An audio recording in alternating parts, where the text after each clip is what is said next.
नमस्कार दोस्तों, आज बताने वाला हूं कैसे आप असेसमेंट ईयर 22-23 की अपडेटेड रिटर्न को फाइल करेंगे। हाँ जी दोस्तों, यहाँ पे मैं आपको दिखाता हूं। देखो, फाइल में आएंगे, इनकम टैक्स रिटर्न में आएंगे, फाइल इनकम टैक्स रिटर्न में आएंगे और यहाँ से जब आप असेसमेंट ईयर 22-23 सेलेक्ट करते हैं तो अपडेटेड रिटर्न का ऑप्शन एनेबल कर दिया है। साथ ही साथ इससे रिलेटेड जो यूटिलिटी है वो भी रिलीज़ कर दिया है गवर्नमेंट ने। तो आज मैं आपको बताऊंगा ITR 1 असेसमेंट ईयर 22-23 के लिए अपडेटेड रिटर्न के जरिए कैसे फाइल करना होगा, स्टेप बाय स्टेप बताऊंगा। सबसे पहले क्या करना होगा, आपको फाइल में जाना है, इनकम टैक्स रिटर्न में जाना है और यहाँ से डाउनलोड कर लेना है प्री फाइल डाटा। ठीक है, यहाँ पे pre file data assessment year 22-23 में मांगता है, बिना उसके आप फाइल नहीं कर पाएंगे। तो इस वाले डाउनलोड वाले बटन पे क्लिक करेंगे और डाउनलोड कर लेंगे। देन उसके बाद यहाँ से हम करेंगे लॉग आउट और आपको आना है डाउनलोड सेक्शन में और यहाँ से असेसमेंट ईयर 22-23 सेलेक्टेड है, ITR 1 में आएंगे और इस यूटिलिटी को डाउनलोड कर लेंगे। ठीक है, डाउनलोड करने के बाद देख सकते हैं मैंने यहाँ पे डाउनलोड किया हुआ, इसको ओपन कर लेते हैं। जैसे ही ओपन करेंगे ये बोलता है कि प्री फाइल डाटा को, जो प्री फिल डाटा है उसको इंपोर्ट करना होगा या फिर जियोशन जो आपने बना रखी है पहले से ITR 1 उसको इंपोर्ट कर लो। तो मैं यहाँ पे जो डाउनलोड किया है प्री फिल डाटा उसको मैं यहाँ पे इंपोर्ट कर रहा हूँ।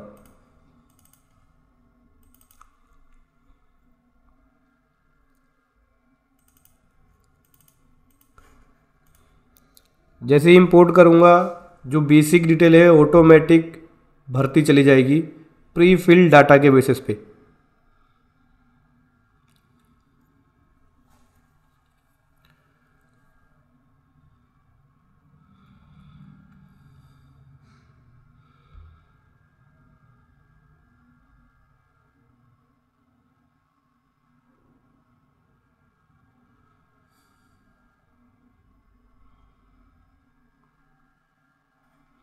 डिटेल लगभग सारी भर चुकी है। तो चलिए अब मैं आपको स्टेप बाय स्टेप बताता हूँ कैसे अपडेटेड रिटर्न असेसमेंट ईयर 22-23 की फाइल कर सकते हैं, जिसकी सैलरी इनकम होती है या अदर सोर्स से इनकम होती है ITR 1 के अंदर।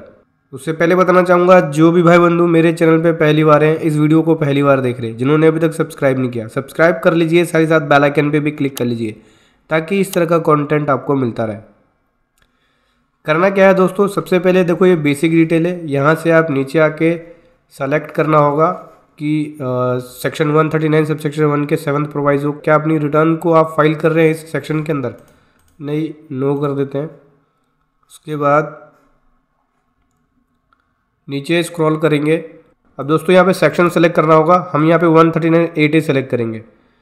तो जैसे ही 139(a) सेलेक्ट करते हैं यहाँ पे एक नई टेबल खुल के आ जाती है, पार्ट A जर्नल, जहाँ पे हमें ITR U की डिटेल, अपडेटेड रिटर्न की डिटेल देते हैं। ठीक है, ये अपडेटेड रिटर्न केस में इसकी डिटेल जाती है। अभी सबसे पहले यहाँ पे हमें अपनी इनकम की डिटेल देनी होगी कि हमारी इनकम क्या है। तो मेरी इनकम सैलरी से है और अदर सोर्स से है। तो सबसे पहले मैं बात करूँ सैलरी से इनकम है, तो सैलरी से मेरी कितनी इनकम है? सैलरी से मेरी इनकम यहाँ पे 3,60,000 की है। मैंने 3,60,000 की इनकम दे दी अपनी। इसमें स्टैंडर्ड डिडक्शन में मिलता है, तो स्टैंडर्ड डिडक्शन लेस होने के बाद जो अमाउंट आएगा वो आएगा, तो बैलेंस अमाउंट आएगा। देख सकते हैं ये रहा, देखिए देखो 50,000 का स्टैंडर्ड डिडक्शन लेस हो गया, 3,10,000 रुपये।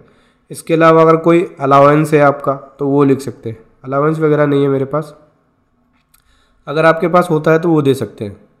हाउस प्रॉपर्टी से इनकम है तो उसकी डिटेल दे सकते हैं। हमारे यहाँ पे हाउस प्रॉपर्टी से डिटेल नहीं है, बस वो पूछता है कि हाउस प्रॉपर्टी आपकी कैसी है, सेल्फ ऑक्यूपाइड है या आपने लेट आउट कर रखा है। तो सेल्फ ऑक्यूपाइड ले लिया हमने। उसके बाद अदर सोर्स से मेरी इनकम है, तो बोलता है कि कैसी अदर सोर्स से इनकम है, एनी अदर इनकम है। तो अदर इनकम में मैं यहाँ पर डिटेल देता हूँ, इनकम फ्रॉम अदर सोर्स या अदर इनकम लिख सकते हो आप। अदर सोर्स से इनकम है मेरी और लगभग ये है 1.5 लाख की, तो मैंने यहाँ लिख दिया।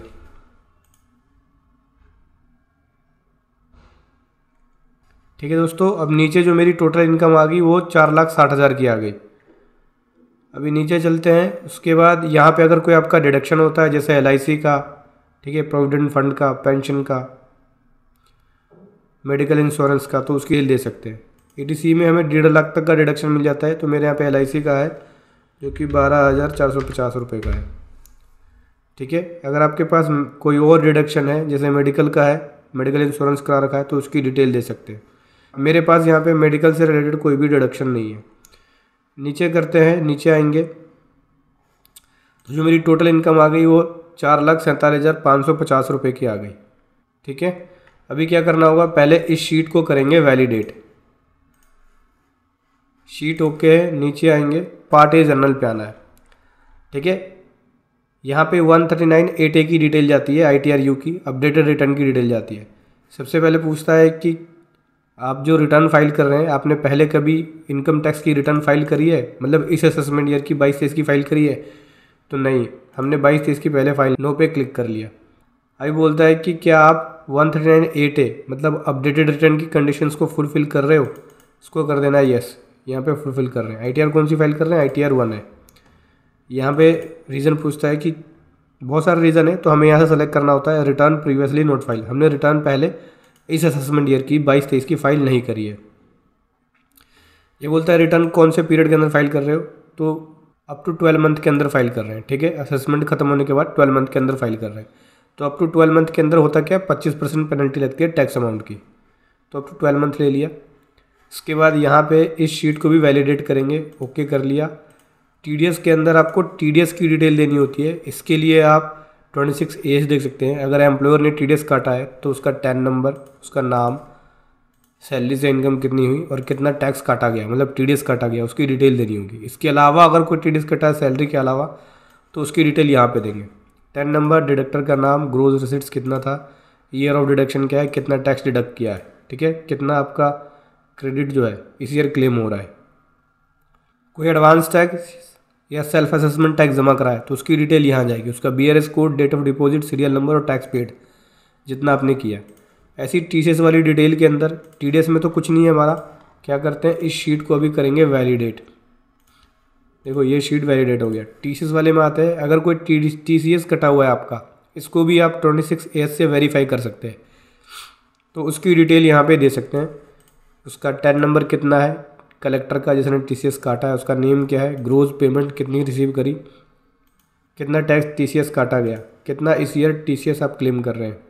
ठीक है, तो इस तरह की भी डिटेल हमारी नहीं है। अभी वैलिडेट पे क्लिक करेंगे, ओके कर देंगे। टैक्स पेड वेरिफिकेशन पे आते हैं।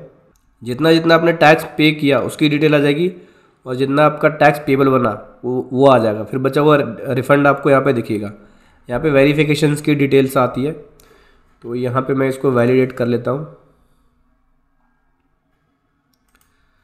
हमने यहाँ पे क्या क्या मिस कर रखा है। सबसे पहले प्लेस, यहाँ प्लेस डाल देता हूँ मैं, प्लेस लिख दिया जो हमने भरा नहीं था। अभी वैलिडेट पे क्लिक करते हैं, शीट ओके हो गई हमारी। नेक्स्ट पार्ट पे आते हैं, computation of total updated income and tax payable. यहाँ पे आपकी कंप्यूटेशन आएगी, टोटल इनकम कितनी बनी, टैक्स पेबल कितना बना। ठीक है, अभी क्या करना है, इसको करना है वैलिडेट। इस शीट पे आऊँगा मैं, क्योंकि मेरी यहाँ पे टोटल इनकम ये बन गई। अब इसके ऊपर जो टैक्स बनेगा वो यहाँ दिखेगा। अगर आपकी 5 लाख तक की इनकम है तो पहले भी 5 लाख तक की इनकम पे कोई टैक्स नहीं लगता था, रीबेट मिल जाता था आपको। अपडेटेड रिटर्न में भी रीबेट मिल जाएगा, लेकिन इस अपडेटेड रिटर्न के जरिए अगर आपकी 2.5 लाख से कम की इनकम है तो फाइल नहीं कर पाएंगे। 2.5 से 5 के बीच होगी तो कर लेंगे आप। 2.5 से 5 के बीच बस आपको 1000 रुपये की लेट फीस भरनी पड़ेगी, ना ही इसमें आपकी पेनल्टी लगेगी, ना ही कोई टैक्स बनेगा। अगर 5 लाख तक की इनकम दिखाएंगे तो करना क्या है आपको, सिंपल है। मैं आपको आगे दिखाऊंगा इस शीट में कि कैसे कैलकुलेट करता है लेट फीस और कैसे यहाँ पे हम टैक्स पेबल बनाते हैं, मैं आपको बताऊंगा। आगे जाते हैं, आगे आते हैं सेक्शन 80D के अंदर कोई डिटेल है तो उसकी डिटेल दे सकते हैं। तो हम यहाँ, हमारे यहाँ पे कोई भी डिटेल नहीं है हमारी यहाँ। अभी क्या करेंगे, वैलिडेट पे क्लिक कर देंगे। 80G के अंदर कोई डोनेशन वगैरह दिया है तो उसकी डिटेल देंगे। इस तरह की कोई डोनेशन भी नहीं है हमारी, इसको भी ओके कर दिया। 80GG के अंदर कोई भी डोनेशन रिसर्च या रूरल डेवलपमेंट से है तो इस तरह की भी डिटेल नहीं है हमारी, कोई डोनेशन नहीं है इस तरह का। अभी ओके कर दिया। करना क्या है, सबसे पहली शीट पे आएंगे, इनकम डिटेल्स पे, यहाँ कैलकुलेट टैक्स पे क्लिक करेंगे।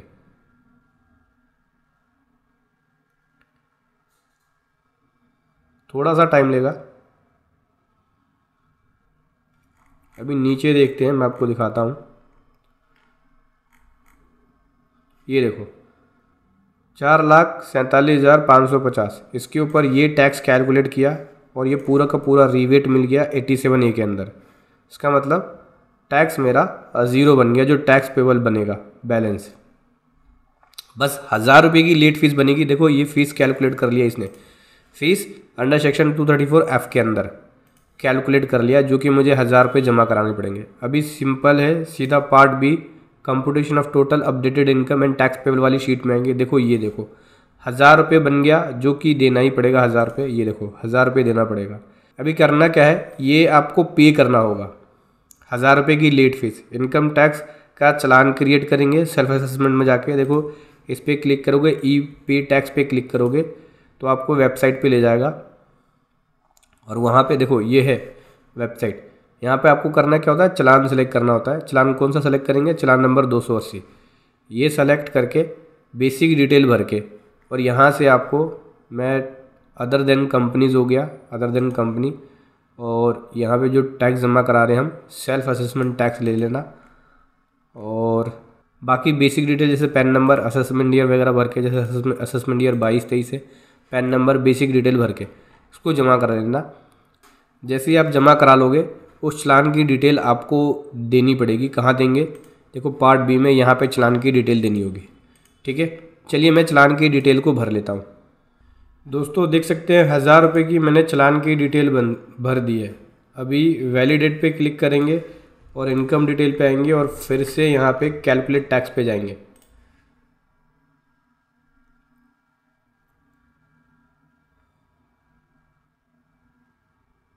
थोड़ा सा टाइम लेगा।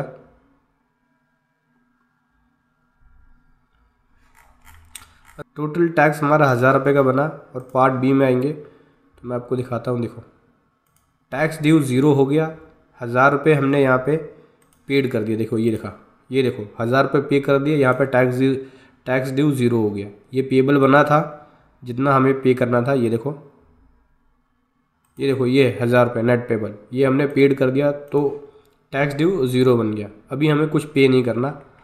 ठीक है, इस प्रकार से 1,000 रुपये की लेट फीस कैलकुलेट होगी। लेकिन अगर आपकी इनकम 5 लाख से ज़्यादा है तो उस केस में 25% की पेनल्टी लग जाएगी, अगर 12 महीने के अंदर अपडेटेड रिटर्न फाइल कर रहे हैं। और 12 महीने के बाद 12 से 24 महीने में फाइल करेंगे तो 50% की पेनल्टी लग जाएगी। देखो यहाँ पे पेनल्टी लगती है। लेकिन 5 से 2.5 के बीच इनकम है तो केवल 1,000 रुपये की लेट फीस देके आप ITR फाइल कर सकते हैं। ठीक है दोस्तों, ये हो गया। अभी करना क्या है, आपको इनकम वाली डिटेल्स पे आना है पहली शीट पे, और यहाँ से जाना है जनरेट जियोशन पे। इस पर क्लिक करेंगे, थोड़ा सा टाइम लेगा। कह रहा है TDS स्टेटमेंट को आप वेरीफाई कर लेना। ओके, कह रहा है कैलकुलेट टैक्स बटन पे क्लिक करके वेरीफाई कर लेना फिगर जियोसन को जनरेट करने से पहले। तो हमने वेरीफाई कर लिया है, ओके कर देते हैं। कह रहा है कि ठीक है, अभी ओके करके यहाँ से अपनी जियोसन फाइल को सेव कर सकते हैं। यहाँ बेसिक डिटेल्स सेव जियोसन वाले बटन पे क्लिक करेंगे और यहाँ से हम अपनी जियोसन फाइल को सेव करेंगे। थोड़ा सा टाइम लेगा, सभी चीज़ को वेरीफाई करेगा।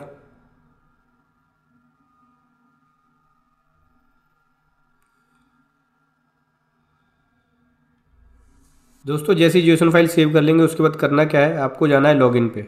लॉगिन पे जाने के बाद यहाँ पे कर लेंगे यूज़र ID एंड पासवर्ड डाल के लॉगिन। चलिए लॉगिन कर लेता हूँ मैं।